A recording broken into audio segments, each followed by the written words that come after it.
Hello class 5th. Today we have start your computer for class 5th. This is our book Icon 10 and we start the first chapter of this book, software and its types. Okay. So what is software? Computer is a machine that does not possesses any intelligence of its own. A computer without instructions is like a car without an engine. It requires a set of instructions given by a user to work on. These sets of instructions are called programs which are written in the computer languages. Okay? बच्चों, यहाँ पे मैं आपको बताऊंगी कि software क्या होता है. हम सब ने कंप्यूटर देखा है. कंप्यूटर एक क्या है? एक मशीन है जो खुद से नहीं चलती बल्कि उसे इंसान मैनिपुलेट करता है. यानी कि जब तक इंसान उसे नहीं चलाएगा तब तक वो नहीं चलेगी. ओके. और a computer without instruction is like a car without an engine. यानी कि कंप्यूटर बिना इंस्ट्रक्शन के बिल्कुल वैसा ही है जैसे मान लीजिए कोई कार है. अगर कार में इंजन ही ना हो तो बिना इंजन की कार कैसे चलेगी? वैसे ही कंप्यूटर, अगर कंप्यूटर में कोई इंस्ट्रक्शन नहीं होंगे तो कंप्यूटर जो है नहीं चल पाएगा. ओके. तो इसे क्या ज़रूरत पड़ती है? एक्चुअली कंप्यूटर को चलने के लिए ज़रूरत पड़ती है, it requires a set of instructions given by a user to work on. यानी कि जो भी यूज़र है, जो भी उस कंप्यूटर को यूज़ कर रहा है, उसको क्या देना चाहिए? पर्टिकुलरली उसको एक सेट ऑफ इंस्ट्रक्शंस देते रहना चाहिए. जब तक आप कंप्यूटर को कोई इंस्ट्रक्शंस नहीं देंगे, कोई डाटा नहीं प्रोवाइड कराएंगे ABC के फॉर्म में या अल्फ़ाबेटिकली टाइपिंग करके, है ना, तो वो बिल्कुल नहीं चल सकता. ठीक है. These sets of instructions are called programs. और ये जो इंस्ट्रक्शंस के सेट्स होते हैं उनको क्या बोलते हैं? प्रोग्राम्स बोलते हैं. Okay. So which are written in the computer languages. यानी कि ये जो सेट ऑफ इंस्ट्रक्शंस हम लोग देते हैं कंप्यूटर को, वो कंप्यूटर में जाने के बाद में कंप्यूटर की अपनी एक लैंग्वेज होती है, बाइनरी लैंग्वेज बोलते हैं. क्या बोलते हैं? Binary language. उसके फॉर्म में कंप्यूटर राइट करता है. जैसे मान लो कि मुझे लिखना है आ कंप्यूटर, तो आ कंप्यूटर के फॉर्म में मैंने क्या किया कि कीबोर्ड पे जाकर के ए टाइप किया, COMPUTER टाइप किया. लेकिन कंप्यूटर का जो इंटरनल मशीन है कंप्यूटर की, वो इसको ऐसे नहीं लेगी. वो उसको लेगी, ए को लेगी 0 1 के फॉर्म में, 0 1 0 1 1 0 0 ऐसे करके लेगी. इसको बोलते हैं बाइनरी लैंग्वेज. ठीक है बच्चों. तो कंप्यूटर जो है वो जो भी सेट ऑफ इंस्ट्रक्शंस आप टाइप करते हो उसको एक पर्टिकुलर लैंग्वेज के फॉर्म में रीड करता है, उसे लेता है और उसके बाद उसको ट्रांसलेट करता है और ट्रांसलेट करके आपको उसका आउटपुट उसकी स्क्रीन पे दिखाता है. तो ये जो आपने लिखा है उसके ऊपर वो है सेट ऑफ इंस्ट्रक्शंस. और वो इंस्ट्रक्शन 0 1 0 1 0 1 1 1 0 0 ऐसे करके इस फॉर्म में लिखा जाता है. इसी को बोलते हैं कंप्यूटर प्रोग्रामिंग या कंप्यूटर के अंदर आने वाला प्रोग्राम. ओके. अब हम लोग आएंगे व्हाट इज सॉफ्टवेयर. तो सॉफ्टवेयर में अ software is a collection of programs that are stored and run on the computer hardware and help users to work on the computer. ठीक है. यानी कि सॉफ्टवेयर क्या होता है? जो अभी मैंने प्रोग्राम्स आपको बताए थे ना, सेट्स ऑफ इंस्ट्रक्शंस बहुत सारे जो हम लोग लिखते हैं उस पर कंप्यूटर पे, उन सेट ऑफ इंस्ट्रक्शंस को जो प्रोग्राम्स बोलते हैं. तो कई सारे टाइप के जो प्रोग्राम्स होते हैं उनका कलेक्शन ना जब किया जाता है और वो कंप्यूटर में स्टोर हो जाता है, उसको बोलते हैं सॉफ्टवेयर. तो सॉफ्टवेयर में बहुत सारे टाइप के प्रोग्राम्स होते हैं जो कि कंप्यूटर के हार्डवेयर पे रन करते हैं. अब कंप्यूटर का हार्डवेयर क्या है? जैसे आपका देखिए CPU हो गया, माउस हो गया, कंप्यूटर स्क्रीन हो गई, ये सब कंप्यूटर का हार्डवेयर है. और कंप्यूटर के हार्डवेयर को तो आप देख सकते हैं लेकिन कंप्यूटर का सॉफ्टवेयर आपको नहीं दिखता. कंप्यूटर का सॉफ्टवेयर जस्ट ऐसे होता है जैसे मान लीजिए कोई जीनी है. आपने रॉ 1 फिल्म देखी होगी. रॉ 1 में देखिए दिखाया भी गया है कि पूरा एक इंसान का शरीर जो है वो कई सारी वेब्स के रूप में, वेव्स के रूप में, तरंगों के रूप में हो जाता है. तो एक्चुअली जो तरंगे टाइप की जाती है ना, वैसी ही तरंगे कंप्यूटर के अंदर, मशीन के अंदर जाती हैं और वो तरंगों के रूप में जो पूरा सेट ऑफ इंस्ट्रक्शंस चलता है उसी को प्रोग्राम बोलते हैं. ठीक है.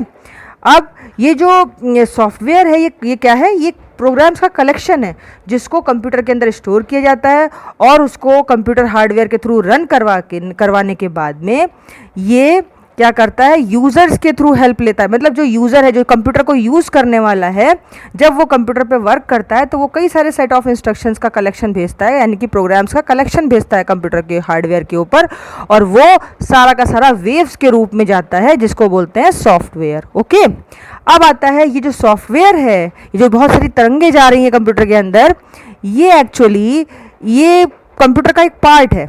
अब जिसको हम टच नहीं कर सकते, विच कैन नॉट बी टच और सीन, जिसको ना तो देखा जा सकता है और ना ही आप जो है इसको क्या कर सकते हैं, ना ही आप इसको टच कर सकते हैं और ना ही आप इसको सीन कर सकते हैं। तो which can not be touch और which can not be seen. Okay, अब आता है the software is of two type. जो सॉफ्टवेयर होता है वो एक्चुअली दो टाइप का है। कौन कौन सा, सिस्टम सॉफ्टवेयर और एप्लीकेशन सॉफ्टवेयर। ये सिस्टम सॉफ्टवेयर क्या हुआ और एप्लीकेशन सॉफ्टवेयर क्या हुआ, देखो मैं बताती हूँ इसी तरीके से। देखो, सिस्टम सॉफ्टवेयर क्या होता है, जब आप कंप्यूटर के अंदर इंस्ट्रक्शंस डालते हो तो उसको वो कंप्यूटर जो है, जो सीपीयू लगा है कंप्यूटर के बगल में, वो सीपीयू क्या करता है, उन सारे इंस्ट्रक्शंस को डिफरेंट टाइप की जो लैंग्वेज मैंने बताया 0101 बाइनरी लैंग्वेज के फॉर्म में चेंज करता है मशीन के अंदर ले जा करके। तो एक जो मशीन होती है वो उसको ऑपरेट करती है, चलाती है, और दूसरी क्या करती है, उसको यूटिलाइज करती है, यानी कि उसको यूज़ करती है। ठीक है, और बीच में आता है लैंग्वेज प्रोसेसर। लैंग्वेज प्रोसेसर का मतलब है जो भी 0101 के कोड के फॉर्म में ये लैंग्वेज में कुछ लिखा गया है, इसको दोबारा से, मान लीजिए इस 0 का मतलब A है, ठीक, और इसका मतलब P है, 1 का मतलब, फिर ये 0 है, फिर ये P है, फिर ये 1 L है, और फिर ये 0 E है। तो इसका मतलब है आपने लिखा कंप्यूटर पे एप्पल, तो एप्पल में A को 0 के फॉर्म में लेगा कंप्यूटर, P को 1 के फॉर्म में, फिर P को 0 के फॉर्म में, फिर L को 1 के फॉर्म में और E को 0 के फॉर्म में। तो जब आप कंप्यूटर पे APPLE एप्पल जब उसको कीबोर्ड पे प्रेस करोगे तो वो जो है उसके अंदर मशीन 010101 के फॉर्म में उसको लेगी, और वहाँ पर एक लैंग्वेज प्रोसेसर लगा होता है, वो इस कंप्यूटर की लैंग्वेज को पढ़ता है और उसको अलग करके फिर उसको कन्वर्ट कर देता है। कन्वर्ट करने के बाद में वो आपको उसकी स्क्रीन पे दिख जाता है। तो ये जो सिस्टम जो इसको चेंज कर रहा है इस कंप्यूटर के इस लैंग्वेज को, इसको बोलेंगे सिस्टम सॉफ्टवेयर। ओके, दूसरा होता है एप्लीकेशन सॉफ्टवेयर। एप्लीकेशन सॉफ्टवेयर वो होता है जो जनरल पर्पस के लिए यूज़ किया जाता है, यानी कि ये भी दो टाइप का है, यानी कि एक जनरल पर्पस एप्लीकेशन सॉफ्टवेयर हो गया और दूसरा हो गया स्पेसिफिक पर्पस एप्लीकेशन सॉफ्टवेयर। यानी कि एक जो जनरली यूज़ किया जाता है सिंपल रूप में, ठीक है, और एक होता है जो बहुत ही ज़्यादा स्पेसिफिक फंक्शन के लिए यूज़ करते हैं, यानी कि कोई विशेष काम के लिए हम यूज़ करते हैं।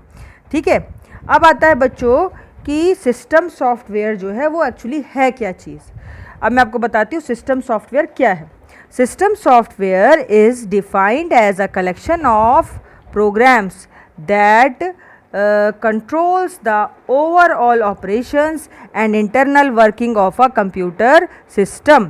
यानी कि सिस्टम सॉफ्टवेयर को ये बताया गया है कि सिस्टम सॉफ्टवेयर एक कई सारे प्रोग्राम्स का कलेक्शन है, जो कि जितने भी कंप्यूटर के अंदर प्रोग्राम्स चल रहे हैं, जितने भी कंप्यूटर के अंदर जो भी ऑपरेशंस चल रहे हैं, जो भी काम चल रहा है, उन सब को कंट्रोल करने का काम सिस्टम सॉफ्टवेयर का है। कंप्यूटर के अंदर की जितनी भी वर्किंग होती है, इंटरनल वर्किंग, वो सारा का सारा कंप्यूटर सिस्टम, उसमें सिस्टम सॉफ्टवेयर भी उसको डील करता है, उसके सारे प्रोग्राम्स को कलेक्ट करता है। और इसके अलावा it also reads data from input devices and transfer the processed information to the output devices. मैंने अभी आपको जैसे बताया कि जो सिस्टम सॉफ्टवेयर है ये क्या करेगा, हम जो भी कुछ कीबोर्ड से लिखते हैं उस कीबोर्ड का जो डाटा होता है वो यही सिस्टम सॉफ्टवेयर क्या करता है, कंप्यूटर के अंदर जा करके उसको रीड करेगा।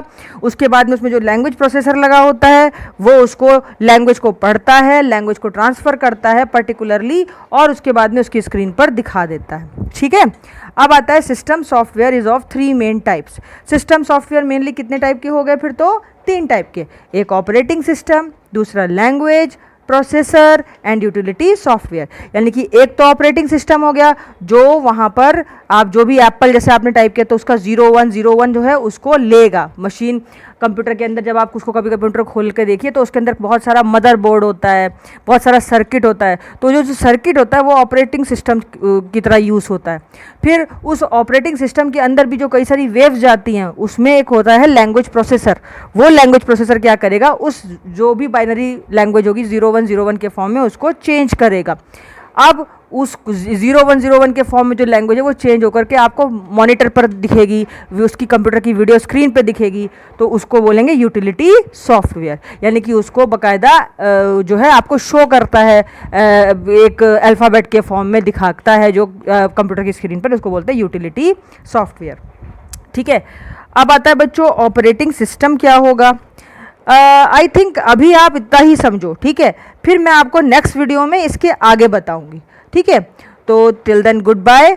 और बच्चों इसको ढंग से पढ़ना, ढंग से शेयर भी करना, और please subscribe my channel too, and please share this videos also, एंड you continuously read this chapter continuously repeatedly, then you will well understand with this lesson. Okay, आप जब इसको बार बार पढ़ोगे तो आपको ये समझ में आ जाएगा कि ये जो मैडम पढ़ा रही हैं इसमें एक्चुअली वो कहना क्या चाह रही हैं। ठीक है, और कोई प्रॉब्लम होगी तो मुझसे ज़रूर पूछना। Okay, till then good bye.